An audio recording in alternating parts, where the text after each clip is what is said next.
사과 농사 짓고 있고요. 주로 이제 저희 아버님이세요. 장인어른.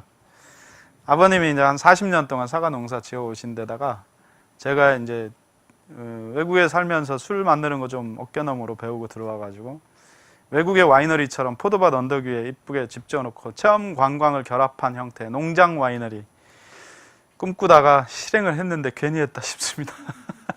아무튼 예산에 있는 농장 이름은 은성농원이고요. 회사 이름은 예산 사과 와인. 거기서 이제 양조 책임 맡고 있는 정재민입니다. 반갑습니다. 시흥시는 인연이 깊어요. 제가 시흥시 농업기술센터에 한 5년, 6년 된 것 같아요. 계속 9월 달 정도죠. 9월, 10월 때쯤이면 와서 이제 매퇴 과정으로 와인 만드는 과정들을 쭉 강의해 왔었어요. 그래서 시흥시 거기 어디 연꽃 많은데 관곡지 있는 거기서 했었는데 저는 주로 이제 요즘도 지역의 농업기술센터들 많이 돌아다니면서 과일 농가들 대상으로 과일로 발효시켜서 술 만드는 거 이제 강의하러 다니고 이제 그렇게 하고 있습니다.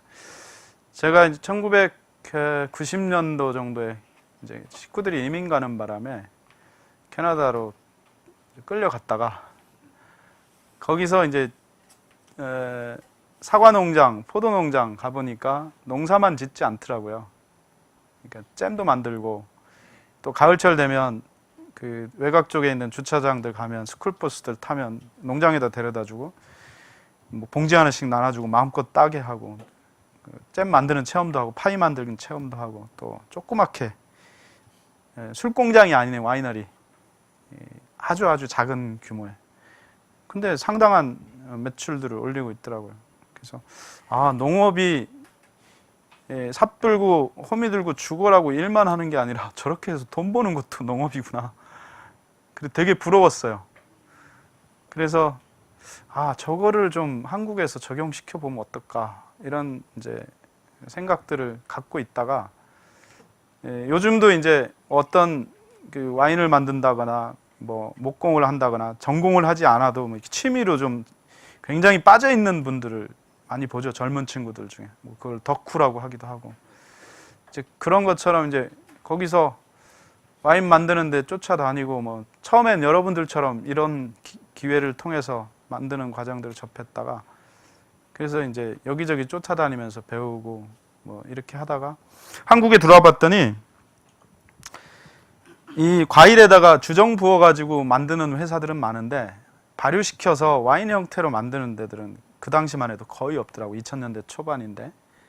그래서 이제 그 다음 카페 와인 만들기 동호회를 만들어가지고 사람들하고 같이 발효시켜서 술도 만들어보고 복분자철 되면 고창 내려가가지고 이제 버스 몇 대 동원해가지고 쭉 내려가서 마을회관에서 자면서 수학 체험해서 그거 구매해서 이제 여러분 담그는 보니까 과정에 실습했더라고요.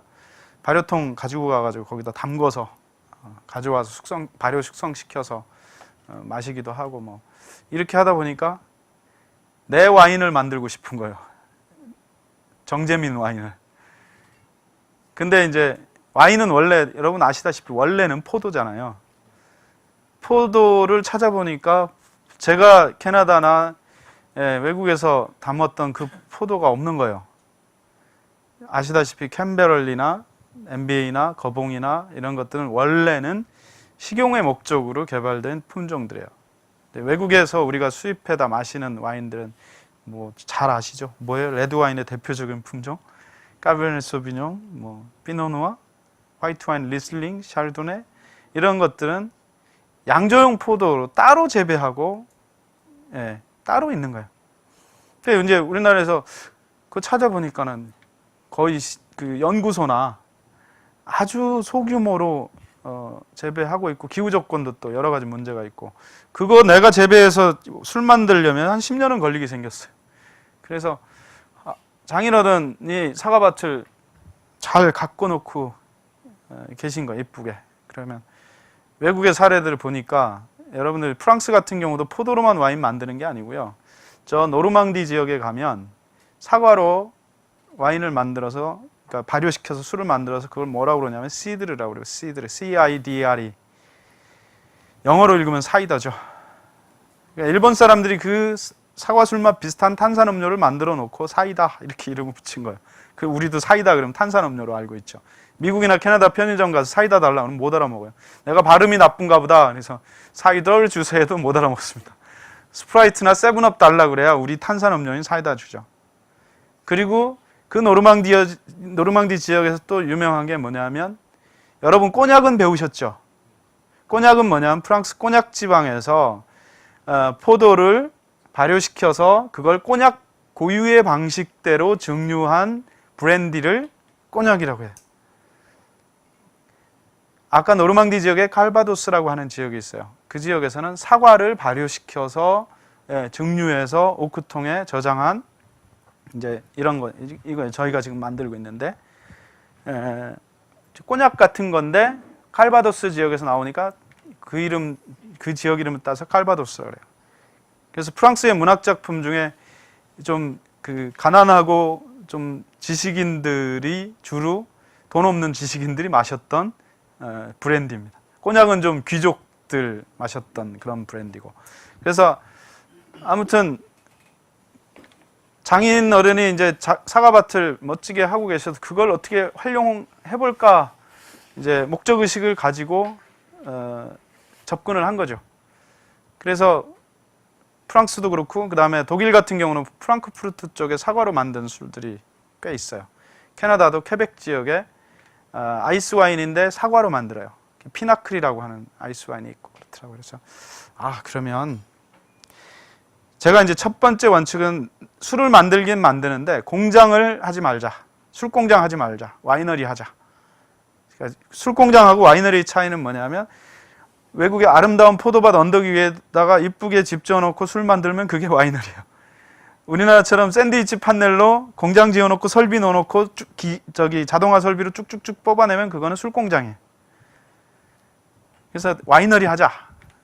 그래서 이제 아버님 꼬셔가지고 사과 잘 팔아 드릴게요. 아니, 그래서 이제 사과밭에 했는데 지금 고생 많으시죠. 왜냐하면 요즘에 우리 농업을 이제 6차 산업화된 농업의 형태로, 미래 농업의 방향을 자꾸 정부에서는 유도를 해요. 그러니까 이제 저희 같이 1차 사과 농업, 와인 가공, 제조업이죠. 그 다음에 저희는 이제 체험도 한다. 애플 파이 만들기, 잼 만들기, 그 다음에 가을에 사과 따기, 그 다음에 와이너리 투어. 사람들이 와서 수덕사나 덕산온천이나 이런 예산의 관광지 왔다가 이제 들리는, 뭐 여기 그랑꽃도도 대부도 사람들이 관광 왔다가 들리는 와이너리잖아요. 이제 그런 형태로 해가고 있는데, 문제는 1차 농사 짓는 게 사실 굉장히 쉽지가 않습니다. 그 다음에 3차 사람 상대해야 되잖아요. 서비스업. 그러니까 예를 들어서 가을에 사람들이 사과 따러 왔어요. 저희는 이제 뭐 버스로도 오고 막 그래요. 근데 착한 사람들만 오는 게 아니잖아요. 그러니까 예를 들어서 사과 5개 따기로 했는데 저희가 이제 이쁜 바구니를 나눠줘요. 우리가 이제 확인하기도 좋고 몇 개 땄는지. 근데 바구니엔 5개 들어있는데 여기도 불룩하고 여기도 불룩하고 입에도 하나 물고 나오고 가지 꺾어서 나오시는 분들도 있어요. 왜 감나무 가지 꺾어서 하듯이. 그러니까 자랑하면서 흔들듯이. 그러니까 저희 아버님이 처음에 그렇게 하고 나오시는 분들 보면은 어떻겠어요? 당신 나와. 당신들 다 나와. 버스 타. 당신 같은 사람도 오지 마. 처음에 그러셨어요. 그러니까 그게 지금 농업이 6차 산업화 되면서 사람 상대해야 되거든요. 이제 또 팔기도 해야 돼. 유통도 택배 보내고 작업해야 돼. 그러면 그러니까 사과라고 하는 게 예를 들어 30개 10kg짜리 하나를 보내면 그중에 특히나 좀 따뜻한 날 보내면 하나 기스났던 게 거기에 문제 생길 수도 있고 그래요. 근데 절반 정도 먹고 반품하고 예를 들어서. 근데 그거 뭐예요? 싸우면 안 돼요. 그냥 다 받아줘야 돼. 택배비까지 다 우리가 부담 다시 보내세요. 근데 보내지도 않아요. 우리가 새로 보내주면. 그런 그런 게 예를 들어서 100건에 하나 나온다 그러면 그날 하루 굉장히 수명이 짧아지는 거예요. 그러니까 이제 농민들이, 우리가 왜 마트나 백화점에 일하시는 분들, 그 다음에 아파트에 경비원 하시는 분들 감정 노동 하신다 그러잖아요. 그러니까 농민들이 전에는 그 감정 노동은 없었거든요. 근데 이제 감정 노동까지 지금 감당해야 되는 시대가 왔습니다.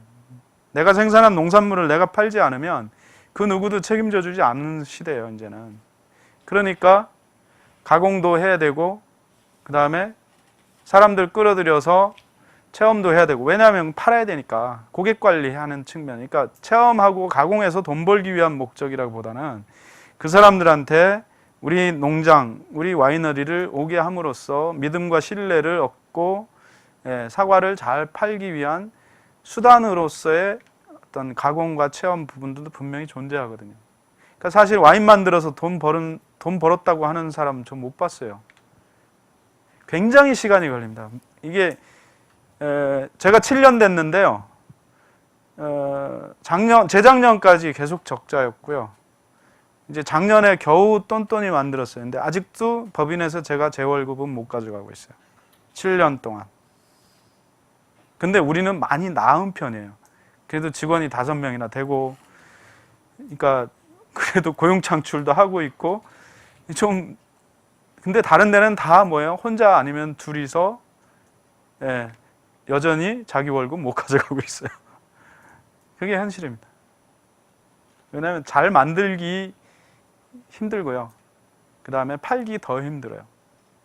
이제 이따 설명드리겠지만 저희가 2010년에 와인 만들기 시작해서 2012년도에 대한민국 술품평회에서 지금 요 스위트, 저희는 특징이 스위트예요. 제가 캐나다에 있었기 때문에 아이스 와인 스타일의 술을 만들고 있어요. 이게 2012년도에 대한민국 술품평회에서 대상 받았어요. 그 다음에 2015년도에 또 대상 받았어요. 그러니까 우리나라에서 공인된 국가에서 하는 술품평회는 딱 하나입니다. 농식품부에서 하는 우리 술품평회. 거기서 7년 사이에 2번 대상, 최우수상 1번, 장려상 1번이니까 7번 중에 2번을 대상, 하여튼 4번 입상을 했어요. 2012년도에 대상 받고 나니까 홈프로스하고 이마트하고 주류 담당 MD가 연락이 왔어요. 한번 취급해 봅시다. 그러잖아요. 이제 뭐 상생 발전이다, 뭐 동반 성장이다. 신용 내는 거예요, 사실은. 대기업이 왜 대기업 됐어요? 코올릭 애들 돈 빨아들여서 대기업 되는 거예요. 좋은 일 하면서 대기업 못 됩니다. 그러니까 이제 협약서 쓰고 50군데 넣기로 했었는데 일어서는데 뭐라 그러냐면 파는 건 사장님이 하셔야 됩니다. 그래요. 그럼 여러분들 마트 백화점 가면 드셔보시고 가세요. 맛보고 가세요. 그 사람들 다 뭐예요? 생산자들이 파견한 사람들이에요. 마트 백화점에서 이런 한 푼 인건비 보조 안 해줘요. 그 모든 비용들 우리가 내는 겁니다. 근데 그거 할 수가 없어요. 우리 같은 영세한 곳에서는. 그냥 한번 술만 넣어봅시다. 그렇게 했는데 2달 후에 전화 왔어요. 술 가져가라고. 다시 거의 다 가져왔어요. 그게 현실이에요. 그러니까 광명동굴이 얼마나 오아시스 같은 곳이냐면 저희가 이제 작년, 재작년 판매율 1위 했어요.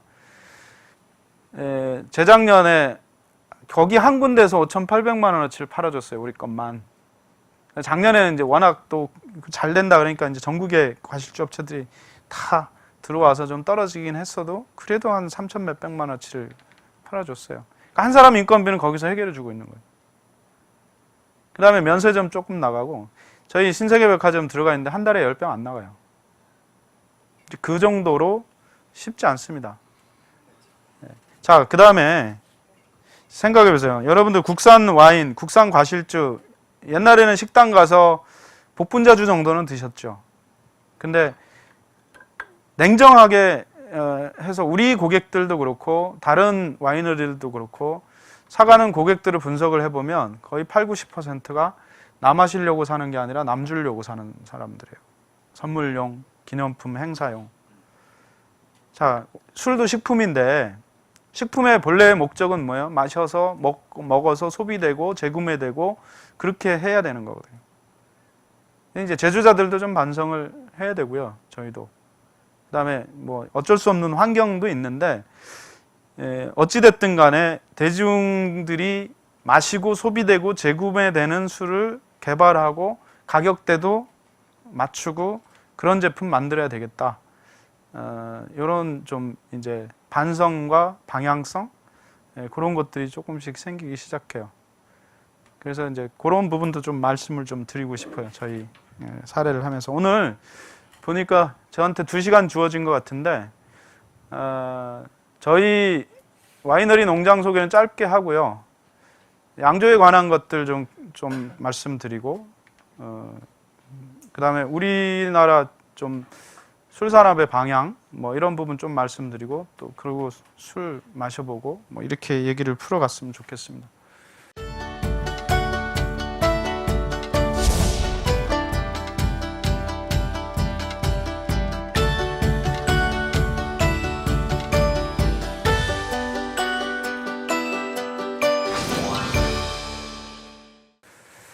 저희 농장은 충남 예산에 있고요. 연간 사과 한 50톤 정도 생산하고 있고 와인 만들고 그 다음에 아까 말씀드린 대로 사과 따기 체험이랄지 파이 만들기, 잼 만들기 같은 체험들 하고 가을에 사과 따기도 하고 놀러 오시란 뜻이에요. 가을에 여기서 멀지 않아요. 1시간이면 가요. 서해안 타고 쭉 내려와서 꺾어주면 되니까. 그 다음에 이제 단체로 예약하시면 식사도 가능하고 또 숙박도 가능하고 돈 되는 일은 다 하고 있어요. 근데 주머니에 돈은 안 벌려. 근데 그래도 1년에 한 3만 5천 명 정도 특히 가을철에 집중해서 사람들이 오고 있습니다. 그럼 뭐 저희 자랑 빼고 저희가 브랜드 네임으로 쓰고 있는 게 추사라고 하는 이름을 쓰고 있어요. 그러니까 저는 철저하게 지역성을 떼야 된다고 봐요. 그러니까 예산의 농산물, 그 다음에 이름 네이밍도 예산을 좀 상징하고 떠올릴 수 있는 이름. 그래서 가을 사과란 뜻도 있고요. 추사 김정희 선생이 태어난 곳이 예산이에요. 생가가 예산에 있습니다. 그래서 복합적인 의미로 그렇게 했고요. 그랬더니 저 과천시에서 연락이 왔어요. 재작년부터 추사 와인을 좀 팔 수 없냐요, 저희한테. 근데 대신에 박스에다가 광명시 로고를 좀 찍어달래요. 그래서 왜 그러냐 그랬더니 추사 선생이 태어난 곳은 예산인데 서울에서 활동하다가 이제 귀향을 가죠. 제주도로. 제주도에서 그래도 저기 유적지가 있어요. 그 서귀포 쪽에 적거지가 있습니다. 그 다음에 말년에 사대문 안으로 못 들어오게 하니까 과천에서 마지막 생애를 그쪽에서 보냈어요. 그래서 과천에도 기념관이 있고 그래요. 그러니까 과천도 자기 지역의 역사 인물인 거예요. 그래서 1년에 과천시에서 한 1000병 팔아주고 있습니다. 그래서 제가 뭐라고 그랬냐, 돌아가신 추사 선생님이 우리 와인을 홍보 판매해주고 있구나. 그만큼 이름이 중요하다는 거예요. 저는 이제 앞으로 그런 생각이 듭니다. 그러니까 우리나라가 대기업에 의해서 크게 식품 공장 지어놓고 술 공장 지어놓고 연예인 내세워서 홍보하고 대중들에게 한 가지 아니면 두 가지 중에 선택의 여지가 없이 강요됐던 그런 흐름에서 이제는 다품종 소량 생산 시대로 접어들고 있다. 핸드메이드 또는 크래프트 쪽으로 가고 있다. 이런 생각을 합니다. 그러면 이제 앞으로 예를 들어서 지방 여행을 간다. 그러면 그 지역의 원료로 만든 음식과 그 지역의 원료로 만든 술, 이게 분명히 온다. 지금 여러분들이 한 10년 전만 해도 식당 가서 맥주 주세요. 그러면 오비 드릴까요? 크라운 드릴까요? 한 3, 4년 전부터는 카스 드릴까요? 하이트 드릴까요? 그러다 지금 뭐 여기 서울 보면 수제 맥주, 크래프트 비어. 그래서 제가 몇 주 전에 서울에 그 맥주집 한 군데 갔더니 이 따르는 탭 있잖아요. 그게 38개 있더라고요. 38가지 맥주를 팔고 있는 거예요. 그만큼 소비자들이 욕구가 다양화된 거예요. 소주도 전에는 전라도 가면 보혜소주만 있었고 강원도 가면 경월소주, 지금의 처음처럼입니다. 예를 들어서 경북에 가면 금복주, 지금 참소주, 충청도 선양소주, 린소주. 선택의 여지가 없었죠. 굉장히 불행한 시대였죠. 집집마다 술 빚던 민족 아니에요. 거기부터 예를 들어서 그 마을에서 누구네 술이 맛있고 좋으면 그게 상업화되고 그게 전국화되고 세계화되고 이런 과정을 다 놓쳐버린 거예요. 우리는 이제 다시 시작이죠. 어떻게 보면. 그 다음에 지금 시중에 유통되고 있는 막걸리에 수입산, 그러니까 쌀 막걸리의 70%가 수입산 쌀을 사용하고 있습니다. 근데 쌀은 정작 남아돌아서 날리고 심각한 문제예요. 그래서 다시 지역을 살려야 됩니다. 그리고 흐름들도 그렇게 가고 있어요. 거기에 조금만 맞추면 돼요. 그러니까 지금 왜 수제 맥주가 한국에 유행이냐면 미국에서 몇 년 전부터 수제 맥주 시장이 커지면서 버드와이저나 하이네켄이나 대형 맥주 회사에서 이 자리 잡던 맥주 그 흐름들이 지역의 원료 가지고 또는 아주 개성 있게 조금씩 만들어내는 맥주들이 유행하면서 그게 무너져 가고 있거든요. 근데 미국에서 공부하던 유학생들 뭐 이렇게 MBA 과정이나 하던 친구들이 가만 보니까 저거 한국에 들어오면 될 것 같거든요. 지금 수제 맥주들 다 그들에 의해서 움직이고 있습니다. 그러니까 저는 또 미국에서 지금 그 다음 바람 불고 있는 게 뭐냐면 크래프트 디스틸러리니까 소규모 수제 증류주 주조장들이 막 생겨나고 있어요. 이제 우리도 저는 예를 들어서 여기도 보니까 아까 논 있더라고요. 시흥에 논 있다는 생각 못 해봤는데 뭐 거기가 뭐라고요? 축제도 하고 그러던데. 그러면 호젓벌이요? 호젓 소주 나와야죠. 거기 들판에서 만든 쌀로 안동 소주처럼. 그래서 시흥 사람들은 그걸 먹게 해줘. 시흥에 관광 오는 사람들 그거 마시게 해야죠. 참이슬 처음처럼이 아니라. 소주 나와요? 아, 거기도 수입산 쌀 안 쓰는지 몰라요. 여러분들 막걸리 양조장 하시는 분들한테 제가 여쭤봤어요. 안타까워서 아유 국산 쌀도 요즘에 남아돌고 싸대는데 왜 수입산 쌀 쓰세요? 그랬더니 수입산 쌀로 술을 만들면 더 좋대요. 왜 그러냐면 여러분들 막걸리 시중 식당에서 사 드시면 3,000원 정도 하시잖아요. 양조장에서 나가는 가격은 700원, 800원이에요. 병값 빼고 못 빼고 그럼 원료에 쓸 수 있는 돈이 200~300원도 안 돼요. 그러면 그 가격으로 살 수 있는 쌀은 국산 쌀은 뭐냐면 나란미라고 그래서 4~5년 묵은 쌀이에요. 그럼 묵은 쌀은 냄새나.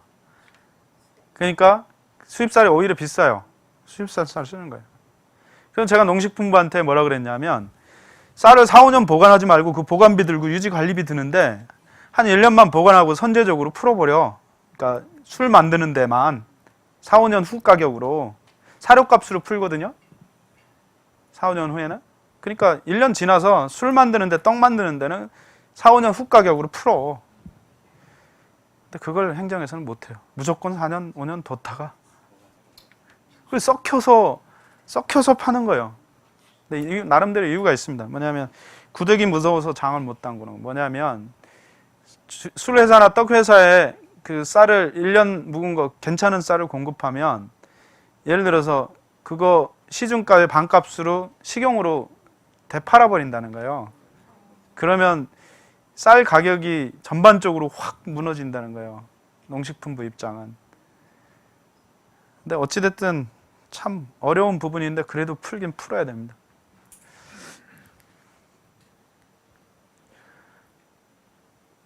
네, 넘어가고요. 저희 사과밭입니다. 저렇게 하려면요 뼈골 빠집니다. 사람들이 와서 와 이게 뭐 좋겠습니다. 그러는데 일주일만 와서 살아보세요. 제가 그래요.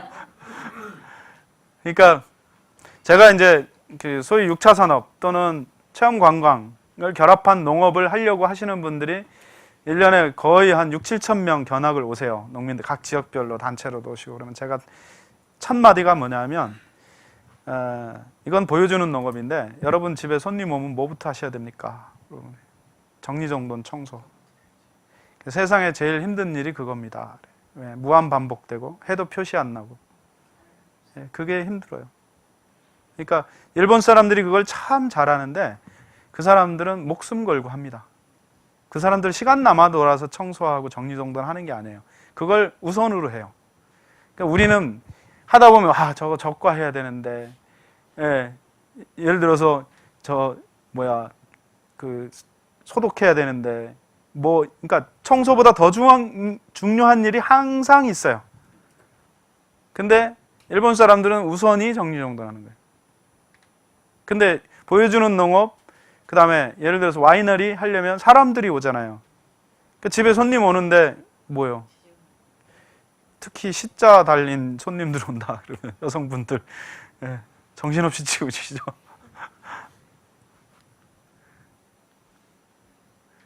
그 다음에 이제 지금 농촌의 노동력들이 문제예요. 저희 사과밭은 사람 손이 많이 가요. 이제 봄 되면 꽃도 솎아줘야 되고, 그 다음에 가지치기도 해줘야 되고, 그 다음에 좀 있으면 이제 그 열린 것들 또 솎아줘야 되고, 그 다음에 나중에 익어갈 때는 이거 알돌리기라고 그래서 조금씩 돌려줘야 돼요. 여러분들 사과 꼭지에 보면 그늘져가지고 그 꼭지 부분이 파랗잖아요. 그러니까 골고루 빨갛게 만들려고 조금씩 돌려주는 작업도 해요. 그러니까 농사를 정말 잘 짓는 것들은. 그 다음에 사과 위에 가을 되면 잎사귀를 따줘요.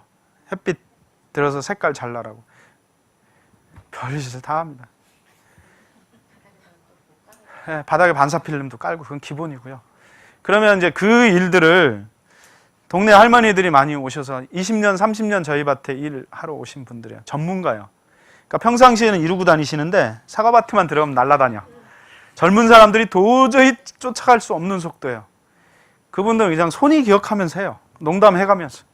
근데 40대, 30대 젊은 분들 오셔가지고 한번 해볼까 했다가 반나절 만에 아이고 나하고는 안 맞아요. 갈래요. 가요. 근데 그분들이 이제 한 분, 두 분 안 나타나셔. 저희 마을에 40가구 정도 되는데요. 지난 17년 동안 애기 울음소리가 한 번도 안 났어요. 우리 애들 이후로. 올해 초등학교 옛날에 뭐 6반까지 있었다는 학교가 올해 8명 입학생이 있고 뭐 이런 노동력이 없습니다. 그러니까 뭐야? 기계화해야 되고요. 방법 없어요. 그리고 도시에서 안 내려오면 저는 외국에서라도 같이 더불어 이제 뭐 민족의 개념 없어진 지 오래됐잖아요. 지금 이미 시흥도 그렇고 베트남이나 뭐 중국이나 동포분 다른 민족분들 많이 들어와 계시잖아요. 채워야 돼 누군가는. 그래서 하여튼 뭐 복합적인 여러 가지는 있는데 기계화해서 할 수 있는 한계들이 있더라고요. 해보니까.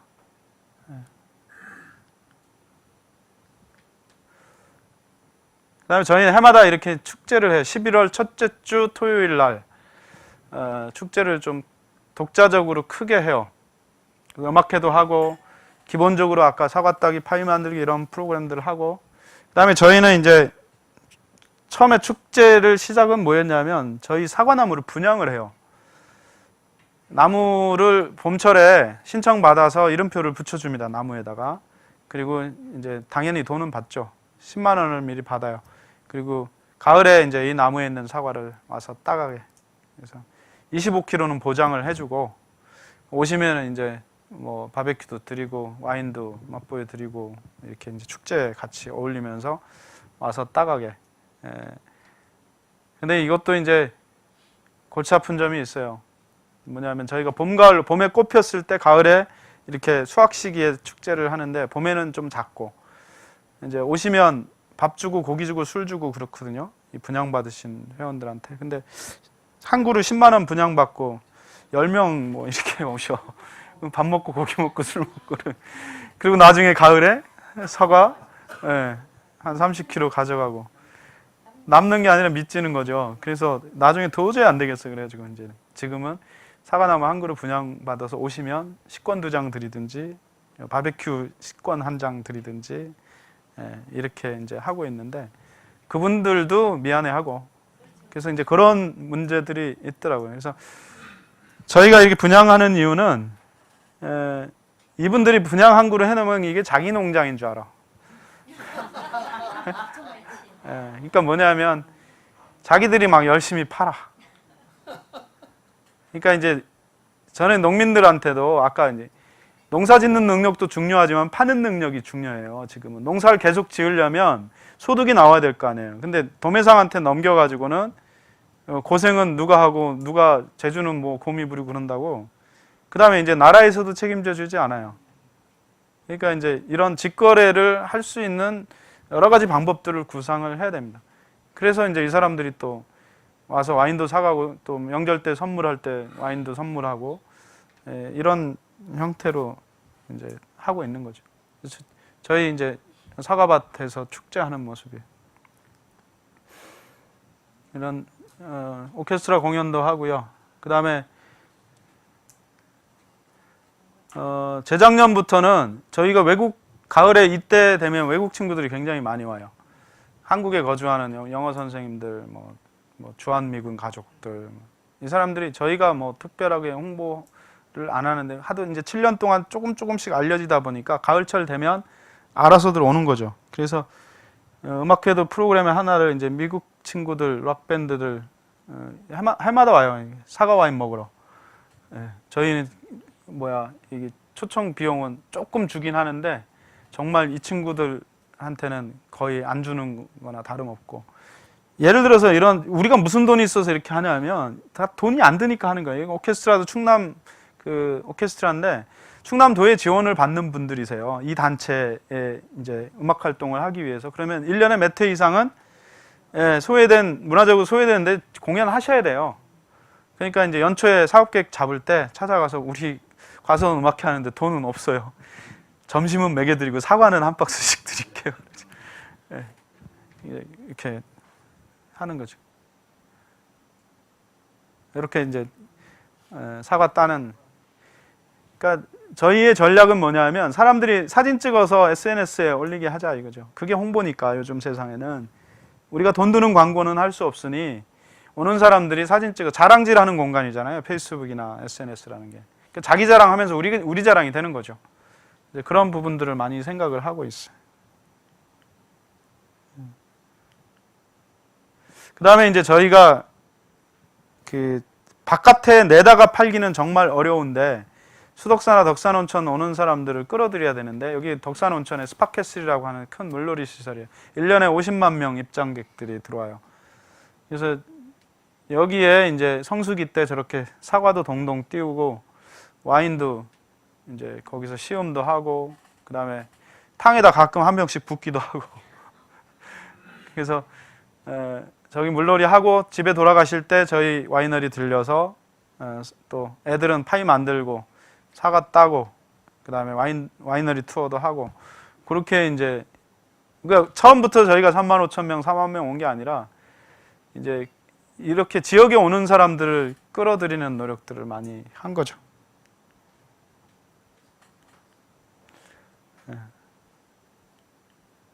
그 다음에 애플 파이 만들기, 잼 만들기 체험 프로그램.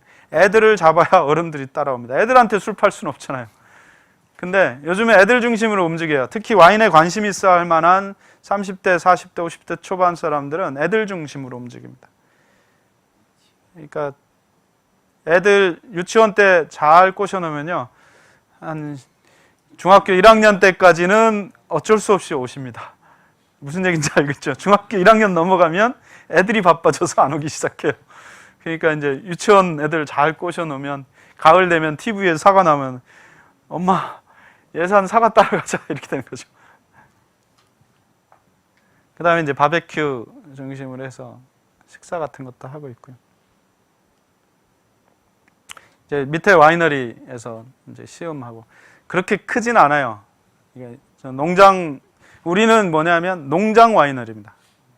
바로 사과밭, 외국의 포도밭 옆에 와이너리 있듯이 사과밭 옆에 이제 와이너리 해놓고 체험과 관광을 결합한 형태로 와인을 하고 있고, 저희가 이제 만드는 제품들은 주로 스윗한 계열이에요. 우리 한국에서 생산되는 과일의 특성상 참 어려운 부분인데 드라이하게 하면 이게 그 맛이 없어요, 쉽게 얘기해서.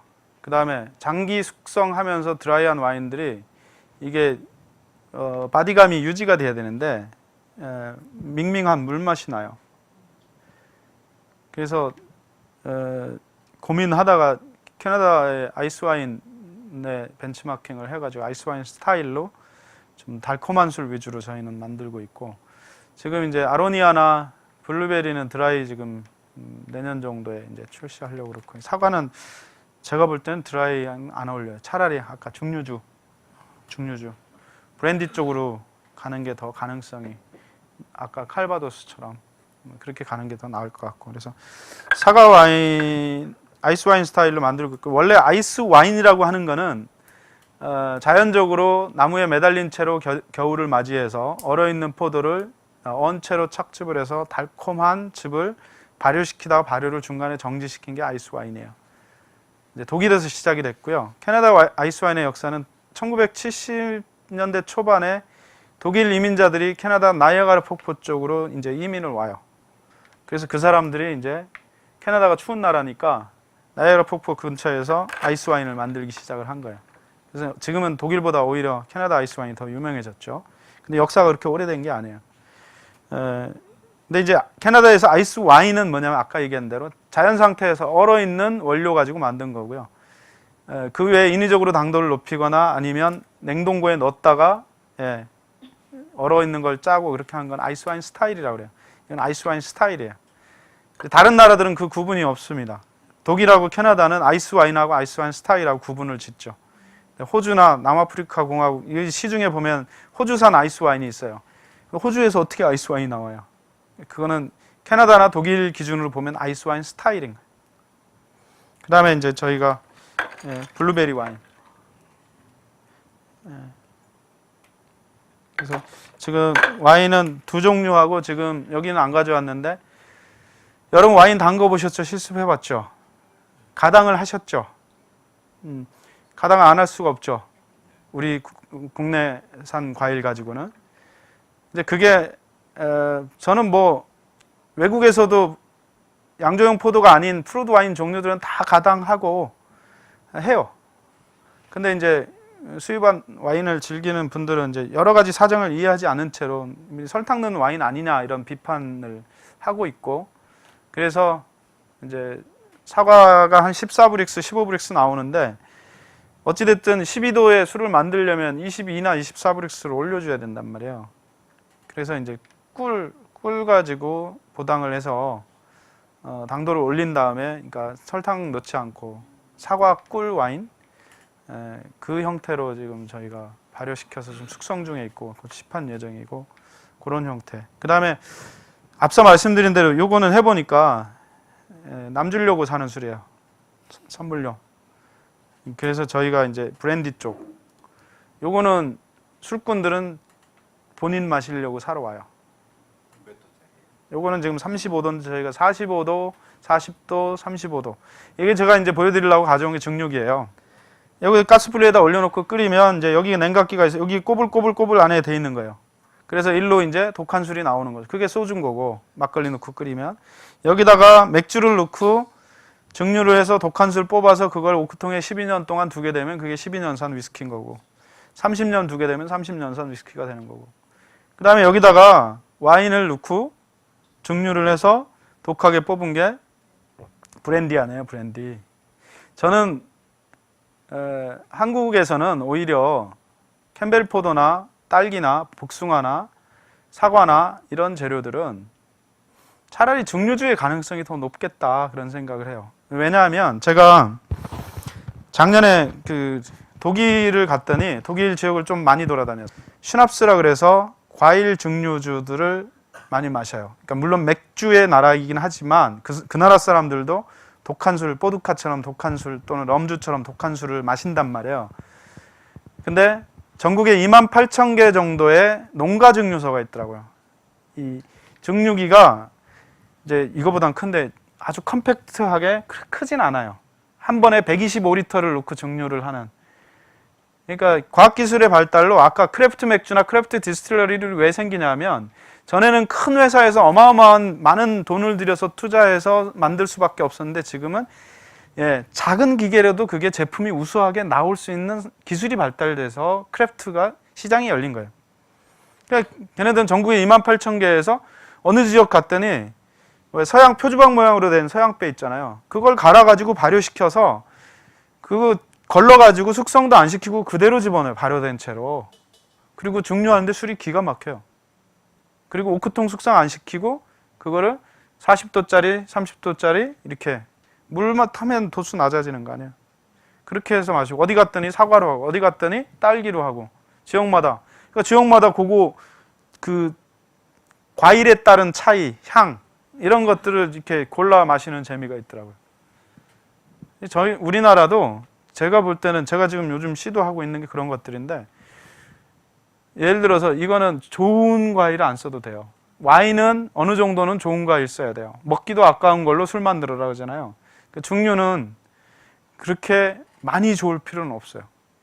오히려 사과 같은 경우 외국에서 나무가 있으면 이 트랙터 집게발 달린 거 갖다 물어가지고 흔들어서 사과를 우수수 떨어뜨려서 진공청소기 같은 게 와서 바닥 주르륵 훑어가지고 트럭에다 사과 실어서 수영장 같은 데서 사과 쏟아부어가지고 닦아서 즙 짜거나 술 만들거나 그렇게 하더라고요. 그러니까 다 상처난 거예요.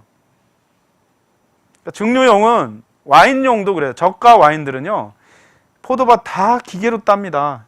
그 세차장에 롤러 돌아가는 것처럼 이 고랑을 이렇게 여기가 포도밭이 있으면 큰 이 사람 이렇게 바짓가랑이처럼 된 기계가 돌아가면서 쭉 하면 훑어버려요. 포도를 다 기계로 따버려요.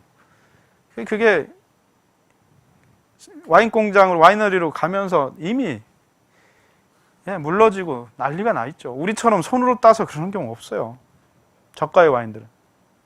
그래서 저는 자 우리나라 사람들이 소주 많이 마셔도 되고 있고 술 소비량의 40%가 넘는 게 소주예요.